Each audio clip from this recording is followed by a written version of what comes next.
I'll be kicking off the presentation today, followed by my work colleague Catherine Stiles and Lee Jackson. Do you want to give us a wave over there in the corner? And just a reminder again, we will all be at the back of the room at the end of this seminar if anyone has any further questions. Agenda for today. So we'll be covering off on a few different areas, specifically when might be the best time for you to retire, how much money you will need to retire, do you repay debt or build your super funds, and maybe some discussions around those different aspects. Building your retirement savings and also discussing the different income streams you may get when you actually retire. And then finally, the power of financial advice. Tying all of this together with the guidance of a financial advisor to make sure that you're either on track to retirement or making the most of your retirement at present. Starting with the golden question that we get from most clients, when will I retire? Can I retire? Can I maybe get a show of hands as to the people in the room that have actually retired? We've got many here. Yep, we've got a lady at the back. Well done. Very good. I was like, good on you, bar. Look, we're all trying to get there. Usually when you ask clients, when do you want to retire? I was saying earlier, yesterday's usually the answer. We want to retire as soon as we can.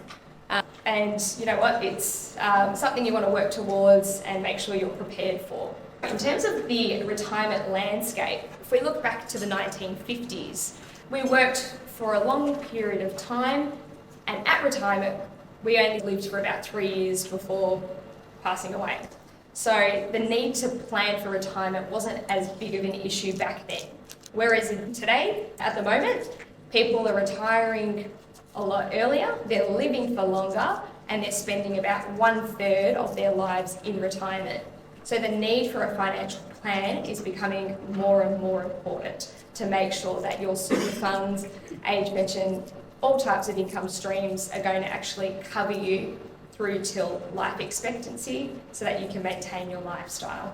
Now, there are a few things that people worry about when it comes to retirement, including serious health problems, perhaps being a burden on your family, running out of money to live comfortably, not having a purpose, being lonely, and perhaps having nothing left to leave to your children. Does anyone in the room here feel like these might be concerning to you? When it comes to retirement, are you worried about any of these things? Perhaps, yep, we've got a show of hands at the back there. Absolutely. And to the children, yep, absolutely. And look, it's not uncommon. Most people have these fears. But the good thing to know is that at least you can put in place a plan that's going to help counteract some of these issues and give you that peace of mind that you can go through retirement comfortably without all these burdens. So we've spoken about potentially when you may be able to retire. This next section goes into how much money you may need to retire. Now, there's no golden figure that applies to every person. However, these next few slides will give you an idea of the average person's lifestyle and how much they would need in income per year to maintain that lifestyle in retirement.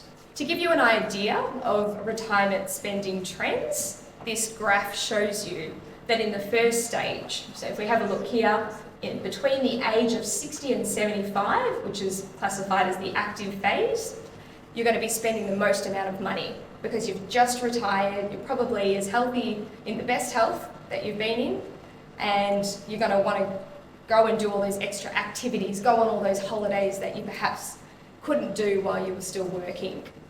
So that's where most of your expenditure needs, well, that's where your expenditure is going to be the highest in retirement.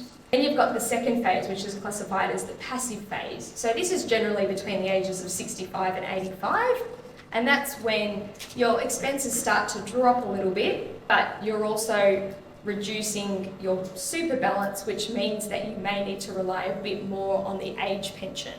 So it's like a balancing scale. As you have less assets, your age pension goes up and vice versa, if you're eligible for the age pension, which is what Lee will cover off on later on in this presentation. Then the final stage is, unfortunately, the frail stage. Sounds a little bit morbid.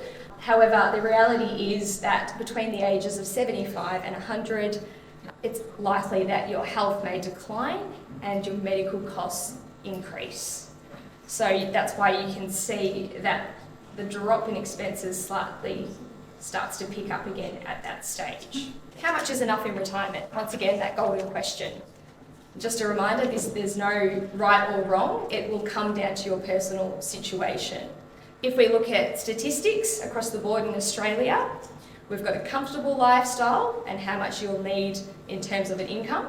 So if we have a look at the left-hand side here, for a comfortable lifestyle, in order to receive around $70,000 per year in a couple, so if you're a couple and you want to live a comfortable lifestyle, it's about $70,000 a year that you will need. So that means that you need to have a rough super balance of around $690,000 as a couple. When it comes to being a single, to have a comfortable retirement, you need to be receiving around $50,200. So that is about $595,000 in terms of your super balance. If we look across to the modest side, so if you want to live a modest lifestyle, now on the next slide I will explain the differences between a comfortable and modest lifestyle. But in terms of a modest style, if you're a couple and you want to receive $45,900 a year in income, you need a super balance of around $100,000 at retirement. If you're a single and you want to live a modest lifestyle, that works out to be about $30,000 or just under $32,000 a year. Now you'll notice that the super balance is $100,000 as well, and the reason for that is because for a modest lifestyle, the amount of income that you require is close to what the age pension is. This total super balance is reliant on the fact that you'll probably get some sort of age pension, potentially, depending on your income and asset situation. Any questions on that or how that works? Yeah, that's 70 grand. Is that tax free? This is talking, so not necessarily, this is just talking about how much income you could get, whether it be from your pension, whether it be from the age pension, whether it be from share dividends. So it depends where that source of income comes from, which will determine if it's taxable or not. But So amount from our super. Correct, good question. This will get covered off later on in the presentation as well. When it comes to retirement, if we're referring solely to your total super balance, you're in retirement, provided you meet all the conditions of release. Say, for example, you're 65 years age, you then transfer your super across to what we call an allocated pension and start drawing an income from it. The income you draw from your super is tax-free. Any growth on the investment earnings in super or the allocated pension phase is tax-free. So to answer your question, if you're talking about drawing this $70,000 purely from your super balance, provided you set it up correctly, which is why we encourage you to come and see us so that we can help you do that, you will receive effectively a tax-free income. But you need to make sure that you've got it in the right structure. So if you've got it in super, it may not be as tax effective. So just to give you an idea, when you're working and you're still building up your super balance, you're in what we call the super accumulation phase. So your employer's contributing to it, you might be putting money from your bank account into it and so forth. You then move to a stage where you might want to cut back a few days a week and semi-retire. You may want to start what we call a transition to retirement pension, which means you can access a small amount provided you meet the conditions of release, and then once you fully retire, you transfer the funds into an allocated pension, and then you can start to receive all of it tax-free. Now this is also, I should probably point out that this is based on an average rate of return of 6% per year. Obviously, if you're taking out money from this account, you want to make sure your investments are also working hard for you to top up those funds, to make sure that your funds don't deplete too quickly. Now I mentioned that the next slide, this one here, actually shows you the difference between the different lifestyles. Comfortable lifestyle, for example, might be you get haircuts every fortnight. I was saying earlier to my work colleagues, that's a bit like my husband. He's a bit precious and likes to make sure he's kept well, and every 2 weeks he's at the hairdresser getting his hair done. That might change a little bit later on in life. Whereas a modest lifestyle, which is the second column here, is you might say, I'll get a haircut once every month or every 2 months, as opposed to somebody who is just purely living on the age pension because they have no income and assets. They might say, I'll just cut my own hair. The differences in the lifestyle that you want to live will determine obviously how much income you need and also how much of a super balance you need at retirement. An Australian who is 65 years old today is said to live for another 20 or so years on average for a male, and just under 23 years on average for a female. So that's potentially another 20 years from now, and that sort of ties in with the figure that I mentioned at the beginning in terms of we're living longer, we're in retirement for longer, we need to make sure that our super is going to last. All right, another important consideration when thinking about retiring and how much money you might need is whether or not you want to support family members, whether it be adult children, grandchildren, siblings, or even your parents. These are all additional expenses that you may want to think about and perhaps discuss with an advisor or family to determine whether or not it's an additional thing you need to add to your retirement plan. By speaking to an advisor, all these little areas that you might not think of, I guess that's where we come in and we can actually make sure you're ticking all the boxes to make sure that you're putting in place a sound financial plan and there's not going to be any surprises. So we've now spoken about potentially when you may be able to retire, how much income you may need in retirement, and now we're moving on to a question that we get quite often from a lot of our clients, and that's, should I be repaying my home loan debt off, or should I be putting that money into super instead? Now, there's no right or wrong answer, and if you look at conventional wisdom, people used to say paying off your mortgage before investing more in super was the best thing to do. However, there have been super contribution caps that have been introduced, which means that gone are the days where you can say, all right, I'm just about to retire, so I'm going to vamp up my super fund now and put $500,000 into super. You cannot do that anymore due to the contribution caps. In some ways, you may be better off putting a lot more into super earlier and now so that you can get the benefits of getting more into super over that period, as well as the compounding returns from investments. So once again, there's no right or wrong. It all comes down to your specific situation that needs to be discussed and fleshed out. All right, so that concludes my section. We've covered off on how much, when you may be able to retire, how much you may need, some options around repaying debt or whether we should put that money into super. And we've got Kate who will go through the next section of building your retirement savings. Thanks. All right, so as Steph just talked us through, we know how much we think we hopefully can generate within retirement, how much we want to be able to have that fortnightly haircut if we want that, otherwise our wives might end up cutting our hair or vice versa, and I don't know who wants that, but now we're going to talk about how we can actually get to that level. For a couple, as Steph spoke about, that's $690,000, hopefully as a lump sum to be able to generate that comfortable lifestyle. So let's talk through a few ways that we can do that. Now, you'll notice throughout this, there are multiple ways of generating that lump sum. So it could be in your personal name. Some people do choose to do that. The ways that we're focusing on today will be about how to generate that lump sum within your superannuation fund. And the reasons for that are covered on this slide here. So as you can see on the first column, you've got your personal tax rate. So that's your marginal tax rate. Most of you who are working, the average tax rate is around 32.5% for most people. Within superannuation, your funds are taxed at 15% while it's in accumulation, while it's building up. That's obviously a pretty big difference straight up. If you've got any personal tax, any earnings on it, you've got that $690,000 invested, it could be getting taxed at 32.5%, in super at that 15%. And then when you eventually retire and we get to that pension account over here, we have this lovely zero figure. And that's what we all want to strive for. Everyone wants to pay less tax if it's possible, and this super pension environment allows us to do that. So that is why the strategies we're going to discuss on the next few slides will be all about generating it within super, building superannuation and not outside. There's 5 strategies that we're going to be covering today. There are more than 5. There's things as super spouse splitting, super contributions, things like that for spouses and splitting, but we're not going to go into that. We only do these 5. Superannuation is a very intricate area. There are a lot of different rules and regulations. Obviously, that keeps us in a job. The government's always changing the goalposts and changing things for us. So we're just going to try and cover the basics. As Steph said, we recommend that people come and talk to a financial advisor if you haven't before, because we can talk to you more about specifics for your situation rather than all the different things that might apply. We can just talk to you about what applies to you so it's less confusing. But the main things we'll be chatting about today is salary sacrifice, after-tax contributions, catch-up, concessional contributions, non-concessional and downsizer.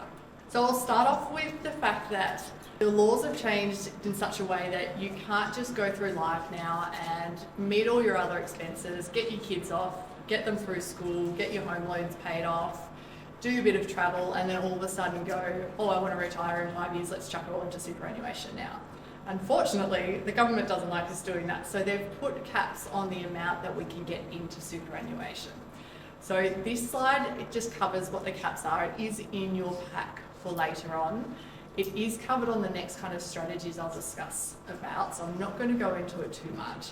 But as you can see, you can put in 27,500 as a before tax contribution. So that's one that you can claim a tax deduction for. And then as an after tax contribution, you can do up to 110,000, or we can use 3 years worth of provisions and do 330,000 as well. And we'll talk through that a little bit more.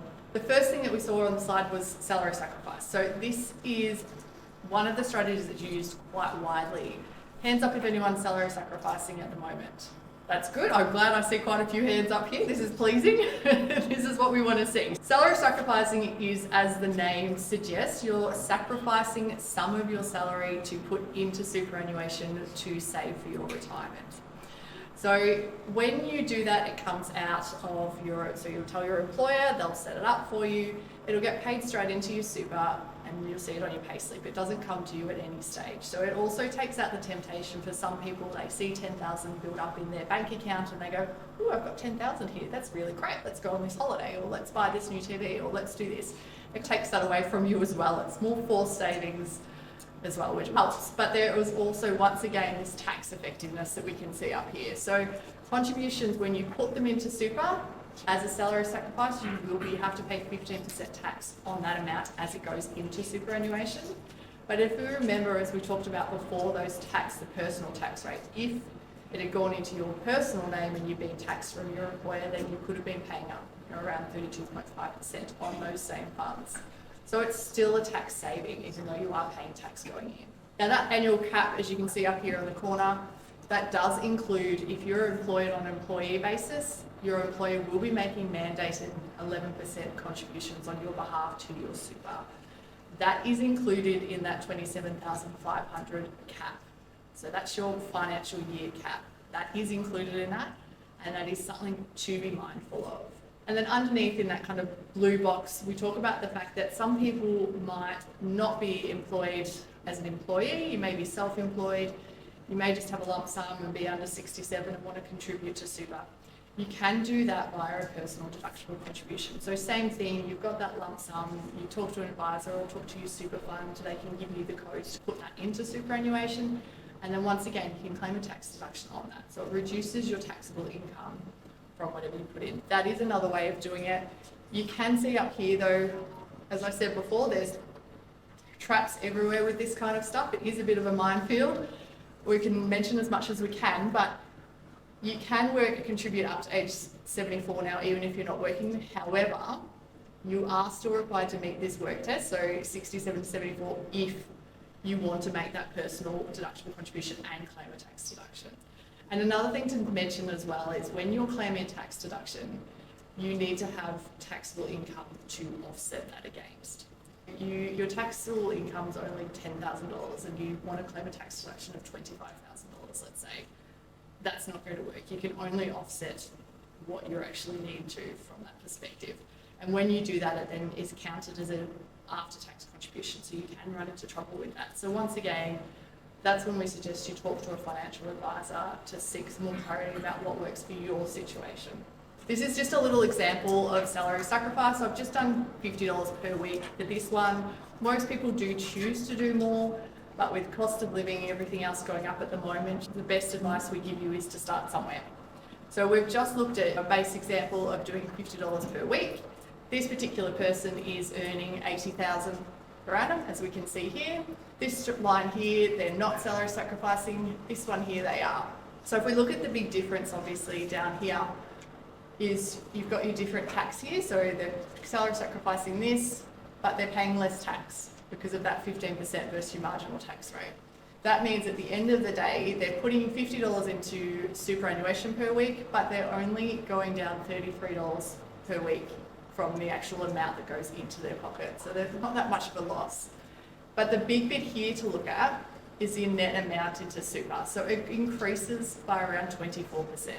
So overall, you get a reduced, as you can see on the screen, you get the reduced take-home pay, you get a reduced tax payable, you get more into superannuation, and just for that $50 per week, it puts you in a position of, I think it was around $506 per annum better off. And as I said, that's a very basic situation, very base scenario.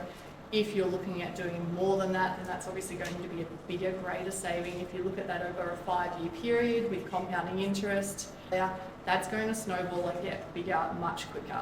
But it's definitely something to start if you're not already, depending on your situation. Once again, that's something to chat to us about, but that's basically in a nutshell how it works. Is there any questions around any of that? Yeah? Where did the 23.6% come from? That was a different figure that got updated, but that bit on that slide didn't get fitted. It should be around 30%, I think it is now. So where's that come from? So that just that one figure here just wasn't updated on this slide because it was $30 per week, and we've updated that and just forgotten that figure there. That's all. So that one figure was just not updated. I think it ended up being 30%, was it? Yeah, it was about 30%. It's just that one figure here didn't get updated when we updated the slide pack this morning. Oh, sorry. So it's increased. So if we look at down here, obviously net amount into super here was 7,480. On this side, it's 9,600. Then you look at the difference between these two, the extra amount into super, and then as a percentage of the overall amount. So that one wasn't. That was just the tax. Yes. You've got this amount here, obviously you're going in, then you've got your tax saving, and then that's how you know that extra growth goes into that. But yeah, that figure is wrong. It is around 30%. It was around that when it was at $30 per week, but we increased it and then that one just wasn't changed. So it should be around 30 if you're trying to do the actual numbers when you go home. It'll be around 30, that figure there. Yes, exactly. Yeah, so it's that bottom bit down here. And as we say, that's only for a small amount, $50 per week. Most people do more than $50 per week. But as we say, you want to start somewhere. So we try to show you anything's better than that. And this doesn't obviously take into account, as we talked about, as Lee just alluded to, then the returns and things as well, which will make it better once that's invested. Now, we were talking about it being in mind. Sorry, Kate, I think we have another question. Oh, sorry? You're right. Go for it. So after tax, not before tax? After tax. Yep. The difference through the tax return. Is that a maximum of 27,500? So anytime you want to claim a tax deduction for it, that is normally, and we're about to go into this, but the next slide, but normally it's that 27,500. But we are about to go into the next slide, which, as I said, it's a minefield. It makes it slightly different. If your balance, so that's a really good question to lead into this, if your balance is below this magical number of 500,000, you can now do what we're calling catch-up concessional contribution, so from 2018. That does allow you to do more than that 27,500 as a tax deductible contribution. So once again, super balance has to be below 500 for you, not as a couple, but just you personally, as long as that's the case. And you can change some stuff around, but as long as that's the case, then you can do this. So you can see on here, it's got to be able to through a rolling 5-year period. So you can see here, and this isn't a typo, this used to be the cap, the 25,000, and that's what counts still. This is the new one, so these are right. This particular person has put in either themselves personally or their employer, or together they've contributed a before tax, so a concessional contribution of $10,000 for the 5-year period. And that's all they've had surplus, that's all they're able to do. That then means the difference between the actual cap they had for each year and the unused amount that they haven't used equals here. So the first year, as you can see, it's just that flat 15,000. The next year, it actually ends up here. So we've gone here, they've still got 15,000 they didn't use, and it adds to this one before. And so you do that for that rolling 5-year period. And as you can see here, we end up with this really nice figure of 107,500. Now that's not going to be for everyone. Some years you might be able to, some you don't. But in this situation, there's then this figure. Now, apart from the fact that's fantastic because it means you can get 107,500 into super, and hopefully you've got that and can do that, and that's always fantastic. It also means that if you have capital gains tax asset somewhere out there that you know you're going to incur at some stage. So an investment property you might be looking to sell in a few years, or a big share portfolio, or something along those kind of lines that you know it's in your personal name. When you go to sell it, you're going to have a capital gains tax. It means you can, once again, you have to be under this 500,000, but it does mean that all of a sudden you can put this amount in and claim a tax deduction with it, which will help offset the tax payable on that capital gains tax asset when you dispose of it. So it does mean you've got extra strategies like that available to you as well. Now, I know that's a lot of information at once, so like I said, ask questions will be around at the end. That is what we're here for, though. That's the kind of things that we're looking at. We try and look at assets, what we want to do over the next 5, 10 years, and structure things out in such a way that we can make all of this stuff work, so that your money is working really hard for you and it's doing the most it can on its own, so that you guys can retire a bit earlier. After-tax contributions, the others were all pre-tax. This is after-tax. You put it into superannuation after you've already been paid the income, you've already paid tax on it in your personal name. You then can put it into superannuation. It is a larger amount that you can put in. As you can see, you can put in up to 110,000 each, or we can use 3 years worth of that level and do 330,000. But then you can't do anything for that 3-year period afterwards. So if you did dispose of a big asset like the home, like an investment property like we were talking about earlier, you could then put all of those proceeds into superannuation as an after-tax contribution. Now, the advantage of doing something like this is, one, you get all those funds into super. 2, anything that goes in as an after-tax contribution goes into your super as a tax-free component of that superannuation. So within your accumulation accounts, you will have a taxable portion and a tax-free portion. And that taxable portion is made up of your salary sacrifice contributions, your employer mandated contributions, those personal deductible, any of those before tax contributions we were talking about before.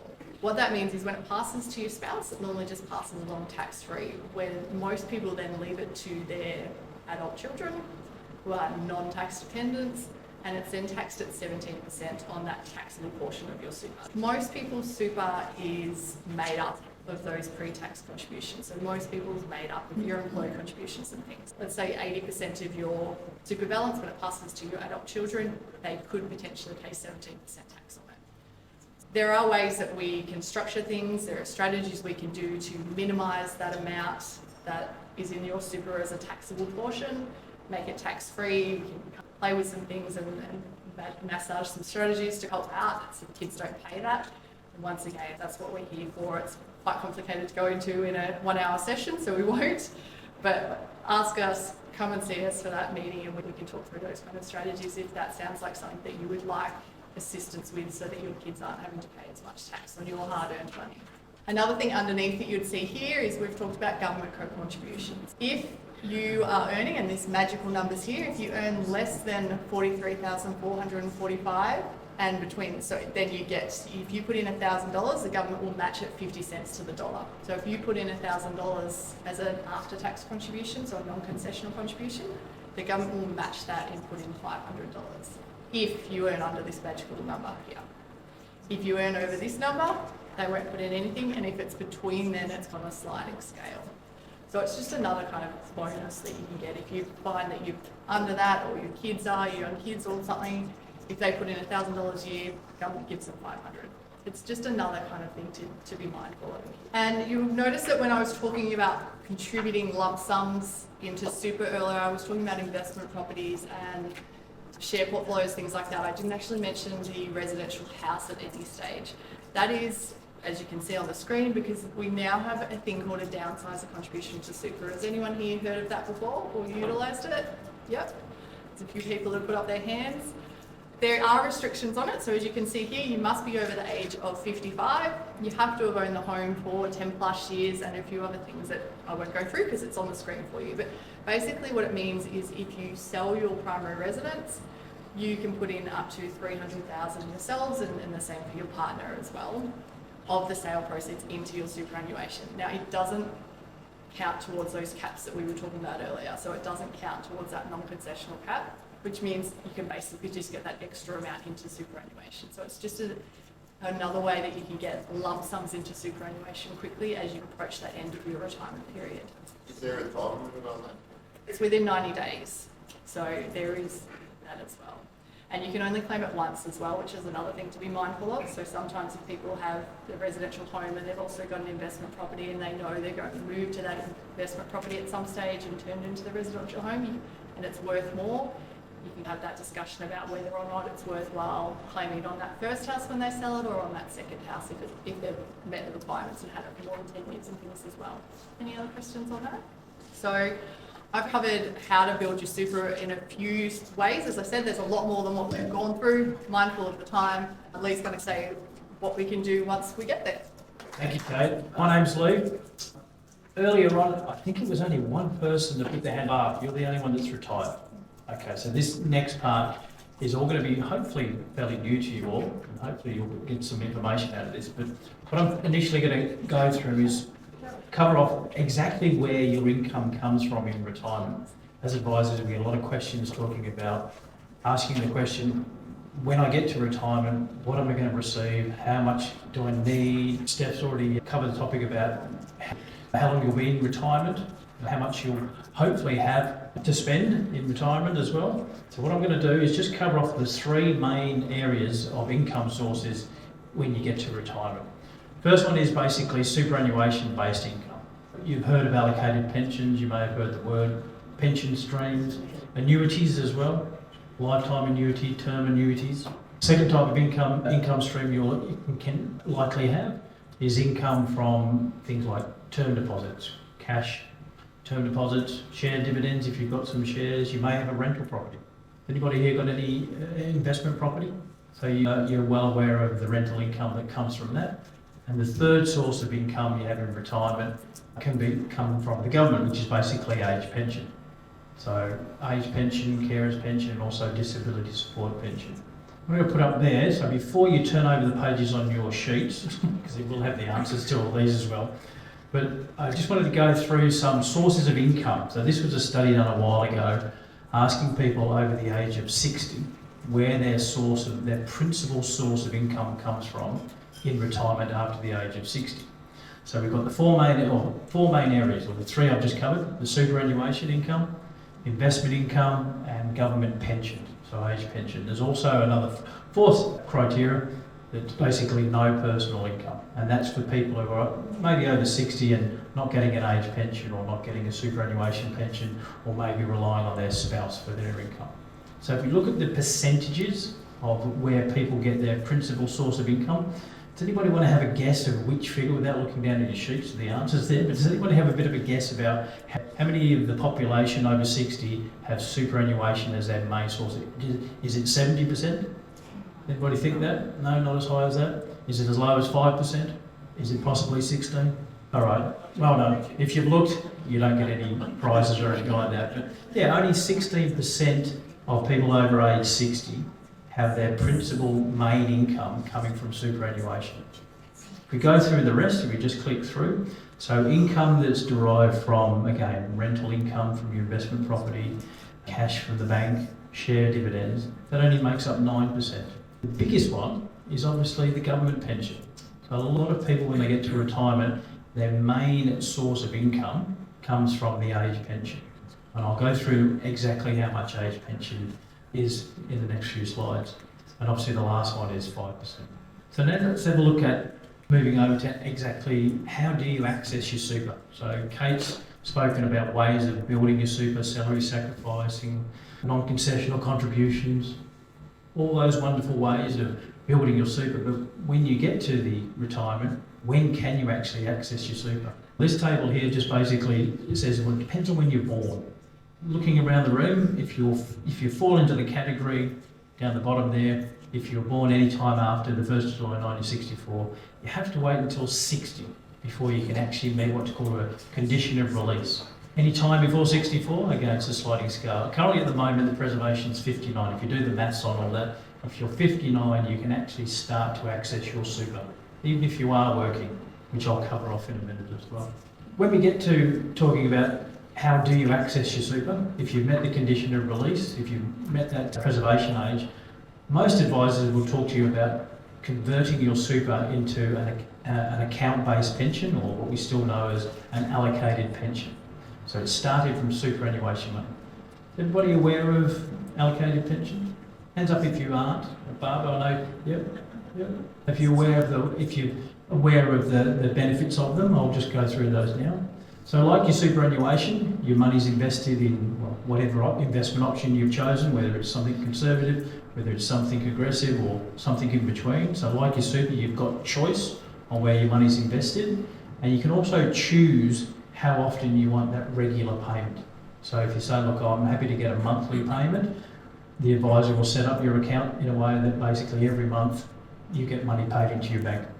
It can be paid less frequently, it can be paid annually as well. You've also got the ability with an allocated pension to access the super and the accumulated balance as a lump sum payment as well. So we have this often with our client, that we've got a regular payment being paid to their bank account to pay their bills, but every now and again they'll say, I need to fix the car, or I need to buy a new car, or we've decided to go on a holiday, we've gone on a cruise, so we need a lump sum of money. So with an allocated pension, you can also withdraw a lump sum at any stage as well. One of the tax benefits of an allocated pension is that once your money is invested, if you're over 60, any money you take out, whether that's the regular pension payment or whether it's that lump sum payment, it actually comes to you all tax-free. So the way that this was in 2007, one of the benefits of having this pension stream is that the government decided to say anybody over the age of 60, once they withdraw money from super, gets money all tax-free. So it's a tax-free income. Also as well, on the third point there, when your money is invested in an allocated pension, when it grows with the market, so each year if you're seeing a good return, you've got an 8% return or whatever it may be, the investment earnings on that return are also tax-free as well. There's no taxation. If you were to grab one of your superannuation statements now and you look at the statement that says all of the money, what you started off on the 1st of July, and what it ended up at the 30th of July, one of the line items on there is one of the fees that come out, or one of the things that come out is tax. Because that tax is levied not just on the money that goes into super that Kate was talking about earlier, the 15%, but the investment earnings within that fund get taxed at 15% as well. When that money is in an allocated pension, it can still get the same type of return, a 6 or an 8% return, but there's no tax on any of those earnings. So if you think about your rental property or your share dividends that you've got, keep in mind that any dividend or any rental income you get is taxed at your marginal tax rate. When the money grows within that investment, so again, if you were to come and look at selling your investment property, you've got capital gains tax issues, which is a good problem to have. You want to make money, you want a capital gain, you don't want a capital loss. But keeping in mind that if you have that money, instead of sitting in bricks and mortar, if you have that money sitting in an allocated pension, you can draw it at any time, you can sell it down, and it's completely tax-free. So there's no other investment vehicles of holding your wealth that is offered in a tax-free environment in that space. Keep it in mind as well, with that table down the bottom there, that you also have to abide by the rules that basically says when you've got your money in an allocated pension, you've got 100% access to it at any stage, but over the space of a year, you have to take out a minimum amount as well. So that's a nice simple calculation. On the 1st of July, the allocated pension says, okay, your balance on the 1st of July was X amount of dollars. For the next 12 months until the 30th of June, you have to take out X%, depending on the age you were at the 1st of July. So if you're 65 to 74, you have to take out 5% of your balance over the coming 12 months. Now, whether you take that out on a regular monthly basis or whether you take it out at all in one go, as long as you've taken out 5% or the percentage for your age, at the end of the financial year, everything's all good. There's also limits on how much you can actually have in a pension. You may have heard something in the news a few years ago about how much you're allowed to have in this concessionally taxed environment in an allocated pension. It's called the transfer balance cap.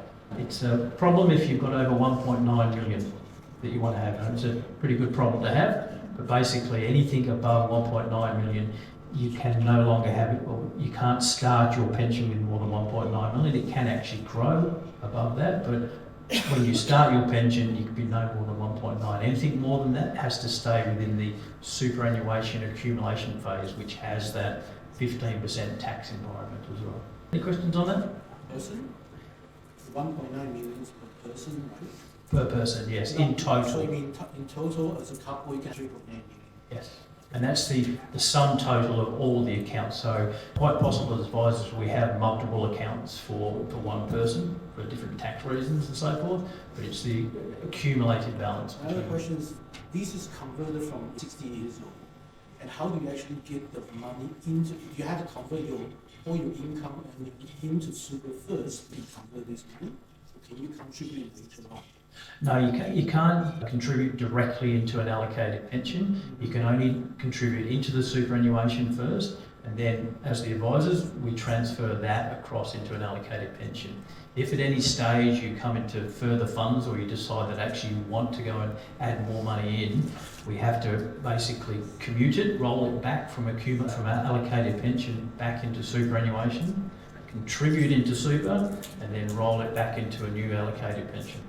It's a little bit of a... Also, there is a limit to an age limit of when you can contribute up to the ages of 75. So depending on the contribution you're making, there are certain ages that you can contribute to super until you can no longer do that. So if you were 80 years old and you came across an inheritance or some funds, you may not be able to get that into super because of restrictions. But as Kate mentioned, with the downsize of contribution, if you're selling... Only after you retired, you said? Yeah. Effectively, yes. You can actually have an allocated pension and not be retired, and I'll cover that in this next slide as well. But effectively, yeah, when people say, okay, I've had enough of work, I'm completely stopping, say, great, what have you got in super? Let's see about transferring that across into an allocated pension and start to pay You you. can run the two sides. Absolutely you can, yeah. And this will be right now. It's called a transition to retirement. So we've got a couple of scenarios here. The first one is, as I mentioned before, as an example, is that you want to cut back work. You want to go from, say, 5 days a week back down to 3. You've had enough. You don't want to fully retire. You don't want to fully stop work. We just want to cut back on the amount of days that we are at work. Obviously, that means that you've got to cut in your salary as well, in your income, because work's only paying you for 3 days. You top up your income through converting your superannuation into an allocated pension. Technically called a non-commutable allocated pension if you haven't met the full condition of release there, but you can actually access that superannuation and supplement your income whilst easing into retirement and just working part-time. So the same rule applies for this transition to retirement pension in terms of the amount that you draw down. You have to meet that minimum drawdown, but instead of having 100% access to it, because you're under the conditions of this transition to retirement, you can only access a maximum of 10%. So the government limits exactly how much you can access whilst still doing this condition of part-time work. Kate mentioned earlier about having the salary sacrifice. One of this other strategy, the strategy of transition to retirement also works for clients who are actually still working full-time and they want to maximise their super contributions. Kate said before that salary sacrifice, great tax effective way to put money and build your super, but obviously that comes at the cost of you not getting as much into your bank account each pay period. So again, what we do there is we top up your income by starting this transition to retirement pension as well. Any questions on that one? I know a few of obviously still working and still, is this something that some people are thinking about? A few nods. Has anybody started one of these by themselves? Quite a complex area. Next slide changes the mood a little bit, but we're going to often get questions asked from clients about, well, what happens to my super when I die? Who gets it?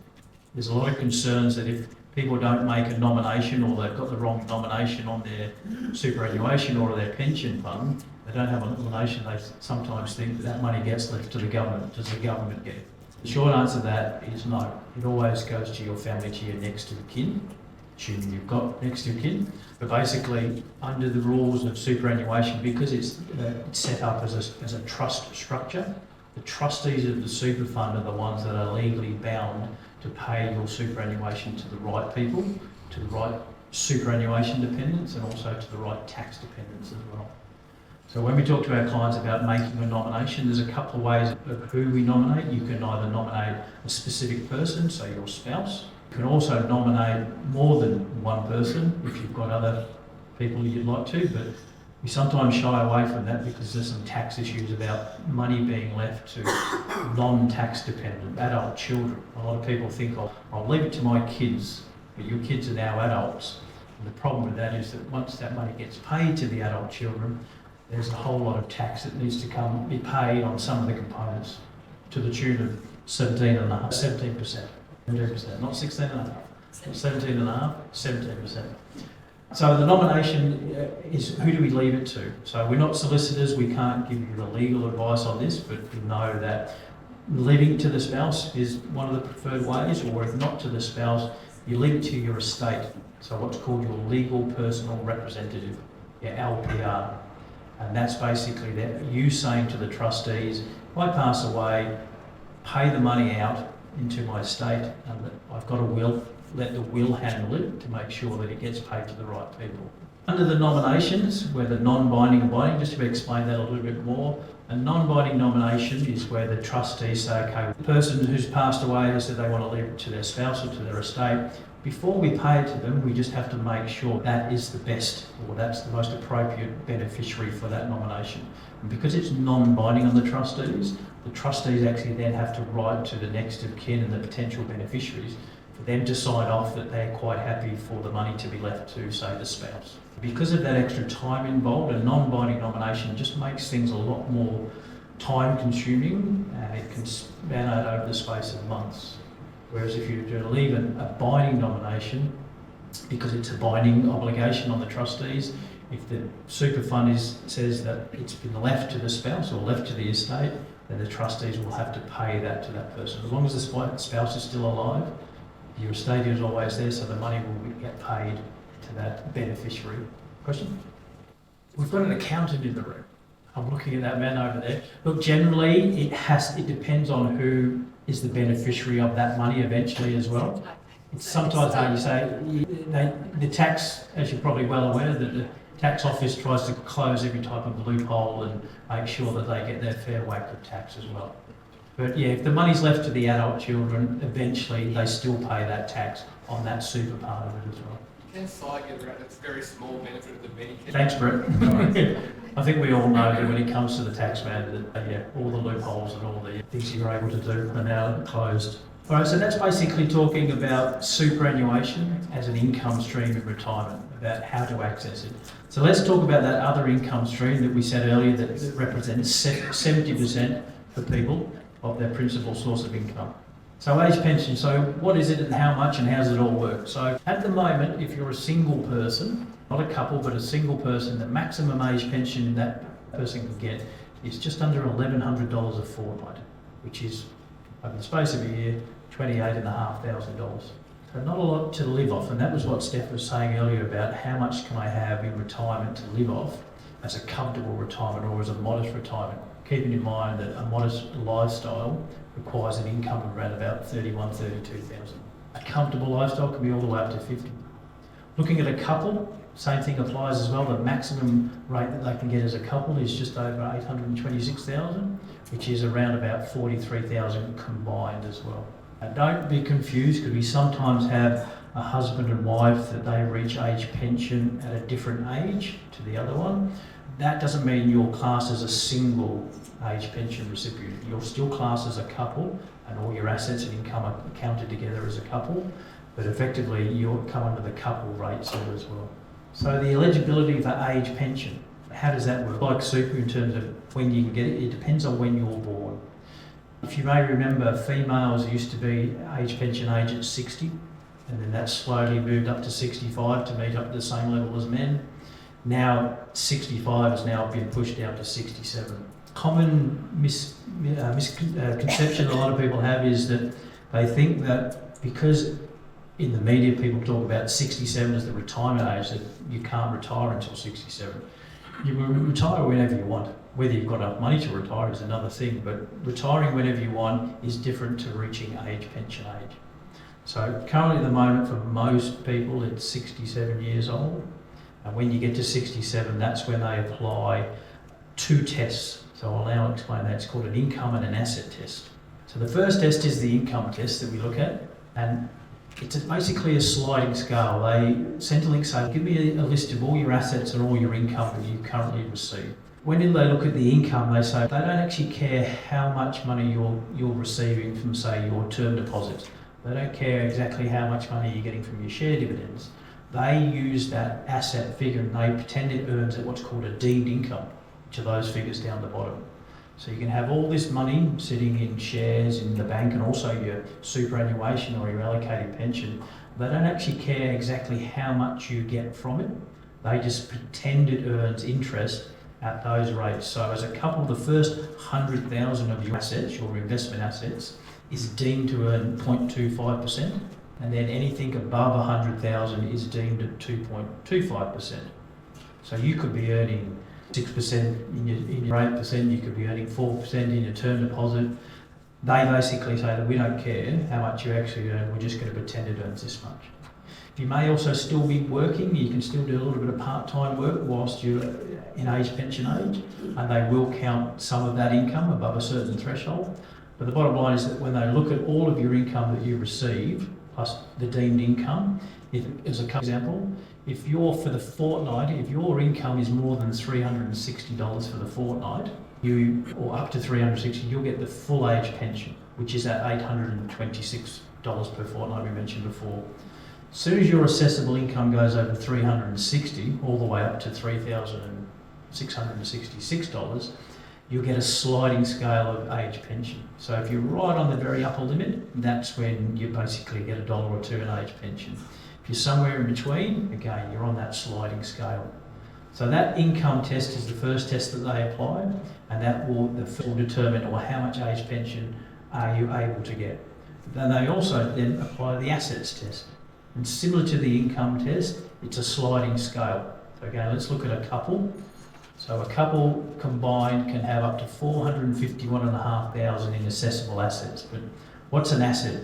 Here's the question at the back.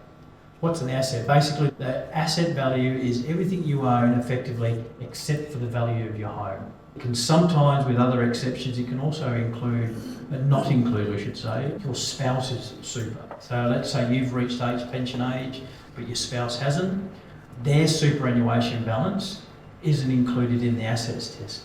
So one of the common strategies we have as advisors, if we've got a bit of a discrepancy between pension ages, is we can actually do a little bit of shifting of funds to lower your assessable assets. Because under an assets test, if you let the super say in one account that was assessable, you may not get any any age pension, or you may get a reduced amount. But by shifting that money across from one person's super into another, being aware of contribution limits that Kate mentioned before, assuming we can shield that money from assessment, it's completely legal, there's nothing untoward about it. You can actually move that superannuation from one person to another and maximise your age pension test. So the assets test can be that $451,500 will get you the full age pension all the way up to $1 million, just over $1 million, and that's when you get no age pension. So again, like the income test, it's a sliding scale. Now, of these two tests that apply, whichever one is the one that gives the worst result, lo and behold, that's the one that Centrelink say that's the one we're going to apply. So it's quite common to have clients that may say have a lot of assets but no income, and they may fall under the assets test, and conversely it could be the other way, where somebody hasn't quite got a huge amount of assets but they may be receiving a pension income, say from overseas, or an income stream from work, so they've got no a lifetime annuity. So whilst they don't have access to a large amount of assets, it's the income test that they fall foul on as well. Any questions with that one? Straightforward? Think of the head? Bit of a complex area when we come to do the calculations, but similar to the ATO, when it comes to Centrelink, there's not a lot of stuff that you can do to actually legally shield your money from their assessment, apart from moving money from one to another for a spouse. The rest of the time, they even limit the amount of money you can gift as well. Have everybody heard of gifting? You can gift money to whoever you want, to your advisor even. So the first 10,000 you can gift away, and Centrelink don't count that. But anything above 10,000, so you can give 100,000 away to a family member to help buy a house deposit, but of that, the 90,000 is still accessible for 5 years. So all the old loopholes you could get around, that's all been closed off there as well. Complex area, and then again, that's why we encourage everybody to have a chat to an advisor, because as an income stream in your retirement, age pension is probably going to play a big part. So you've got to get it right early. Let's just have a look at the concession cards as well, because a lot of the time when you talk to clients about are they eligible for age pension, if they are, the great thing that comes along with age pension is the pension and concession card. So the pension and concession card is the one that, apart from maybe Barb, hello again, did you get a card? Did you get it? Okay, all right. Let's say Barb gets the card. Barb's got this wonderful purple, bluey coloured card there as well. That's the one that give you all the discounts and so forth, and I'll go through some of those, what those discounts are as well. But by far, that's the pension and concession card is the one that we want our clients to try and receive if they're within the means of the income and the assets test. But if they can't meet that criteria of getting an age pension, you don't get the pension and concession card. When we have clients that maybe just, let's say for instance, they didn't receive age pension because of the assets test, but because they've been spending money or they've gone overseas on a holiday, or maybe because the market's declined and their assets all of a sudden fall below that 1 million mark, all of a sudden they're eligible to apply for the age pension. And that's where as advisors we say, let's take advantage of your lower assets. Let's get you just $10 worth of pension per fortnight, because what comes with it is that wonderful card there as well. If that's not the case though, what we can look at doing is applying for what's called the healthcare card, and it's issued to clients under what's called the low income assessment. So it's income tested. If we can't get you that, and I'll go through the figures on those as well, if you can't get the healthcare card, you're basically going to fall back on the Commonwealth Seniors Healthcare card, which when it comes to discounts and so forth, it's not quite as good as the other two cards, but it's at least something that you can try and use to get concessions wherever possible. So in terms of the eligibility of each concession card, the pension and concession card is obviously based on your age pension. It's usually valid for 2 years, and it's automatically reissued every 2 years as well. Healthcare card, the green one, is based under that the low income test. When we initially apply for it, Centrelink look at your income over an 8-week period, and as long as it's below a certain threshold, then you can get the healthcare card. The income that's included is if employment income, rental income, deemed income from super and allocated pensions. And if we can get you that, then we fall back on that Commonwealth Seniors, which basically has an income limit on whether if you're a single or a couple. If you're looking at a couple, you can have up to $144,000 worth of income in a year, which is a significant amount, and still get this Commonwealth Seniors Healthcare card. So to put them all into perspective in terms of what are those discounts, so the first column there is obviously the pension and concession card. That's also issued as well under the Veterans Affairs, so people who've got a DVA pension, they also get that concession card. Green, the healthcare card, the low income, then the Commonwealth Seniors. We've also got the last column. This is also a printout in your pack as well. We've also got on the end as well the Commonwealth Seniors card. That's the Victorian government. Anybody over 60 can apply for that, and that's the one that gives you the discounts on travel, on public transport. Gives you discounts at the bistro next door, under the seniors menu, all that type of stuff as well. So with the pension and concession card, you can see all those ticks in the boxes there. That's the one that gives you all the discounts on your rates, your home rates, your electricity, your gas, your water, your car rego as well. So you get a 50% discount on the component in your rego, so you're effectively only paying $400 odd instead of $800. The healthcare card, if it's issued under low income, also offers similar types of concessions. Not so much on the rates with the council. And then you can see on the Commonwealth Seniors Healthcare card, that's why it doesn't give you the most, hardly gives you any discounts at all. And I say to my clients all the time, look, just flash it wherever you can, just see if it works. Because still some corporations still allow you to actually get a bit of a discount in some areas. Any questions on any of that? There's concession cards? Because what I want to now do is move over to what we want to just talk about with financial advice. The reason why you're here, I know we've got some existing clients, but I know we've also got some new faces as well, and we want to talk about the power of financial advice. All these areas that we've just touched on, they are complex. There's a lot of areas that as advisors, the rules change all the time. They keep moving the goalpost. One year they'll say you can do this, the next year they'll say no, you can't do that. Governments come and go, they try and change all the rules as well. So financial advice is very important. And for us as Freedom Financial Planning, we pretty much can cover any area of your situation. So that's talking to you about superannuation and how that's in the lead up to retirement. How about your investments? Talking about Centrelink, what I was just talking about before, age pension and so forth. Insurance is perhaps if you're a bit younger, with some younger faces in the crowd there, but insurance is so like life and disability insurance, so we can cover off on that as well. And aged care, which is becoming an increasingly more, I say popular, it's not like you choose, it's becoming increasingly more a big part of our business, where we're talking to our clients that maybe need to get some aged care, need to get some assistance in living. And that's another area where we haven't touched on today, but that's an area where we're finding more and more people that are requiring advice. You may have noticed, I know two people you almost noticed and thought they'd come to the wrong presentation, but we've also got another part of our business called Freedom Mortgage Solutions.